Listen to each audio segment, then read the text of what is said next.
What a piece of junk! She'll make 0.5 past light speed. She may not look like much, but she's got it where it counts, kid. I've made a lot of special modifications myself. The Millennium Falcon is perhaps the most iconic ship in the entire Star Wars saga. Piloted by the likes of Han Solo, Chewbacca, Lando Calrissian and Rille, the innocent-looking freighter has pulled off some incredible maneuvers, not to mention a continuity-breaking trip through the Kessel Run. Yet the Falcon itself doesn't appear to receive the appreciation it should. In fact, the vessel is more often than not referred to as a piece of junk in a sort of running gag.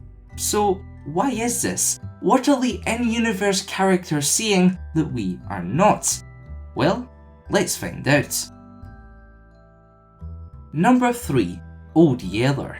Compared to something like the H-type Nubian yacht or even the M1 Starfighter, the Millennium Falcon is simply far from the most aesthetically pleasing ship in the galaxy. Combine this fact with its old age, having been manufactured in 60 BBY according to various legend sources, and suddenly the legendary vessel doesn't quite hold up to the more modern craft seen on Coruscant and Canto Bight, for example. To make matters worse, however, Corellian freighters such as the YT-1300 are unbelievably common, so much so that they are often rebuilt or refurbished from entirely different models. Number 2. Makeshift makeovers. I think we can all agree that Chewbacca and Han Solo are two of the saga's most iconic characters. It also goes without saying that their skills with blasters, bowcasters and space gear sticks alike are almost unrivaled.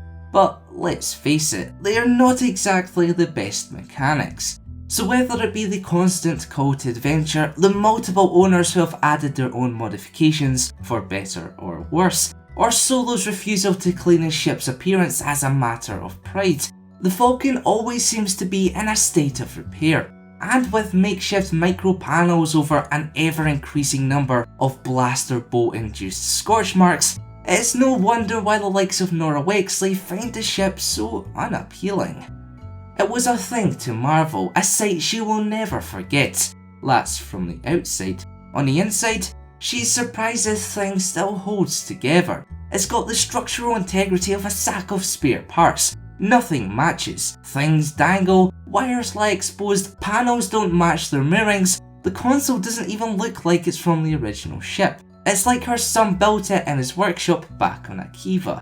Nora is afraid this thing might break into pieces right here in the middle of rocketing through hyperspace. Number 1. A lust for adventure. With both of my aforementioned points in mind, the reason why the Millennium Falcon is always needing repairs and looks a little worse for wear is due to the craft's unnerving job description. It's something of a rarity to simply see the Falcon parked up in a hangar bay and not, say, fleeing TIE fighters or treacherously making its way through asteroid belts. If it was a modest cargo freighter as its make and model would like to suggest, then perhaps it wouldn't be as busted up, who knows. But simply put, the Millennium Falcon is like an antique car that has definitely seen better days. And out of sheer nostalgia or perhaps fond memories of epic maneuvers and daring escapes alike, Han Solo has loyally stuck by his unassuming craft. Even in the possession of Rey and Chewbacca, the vessel has become a symbol of hope and defiance, two characteristics that define the Resistance. So there are a few reasons as to why so many in the Star Wars universe dislike the Millennium Falcon. But now I want to hear from you. Which starship from the galaxy far, far away is your favourite? Let me know in the comments below. If you learned something new from today's video, be sure to leave a like. And for weekly lore content, press that subscribe button and notification bell to keep it locked here to the Karazans.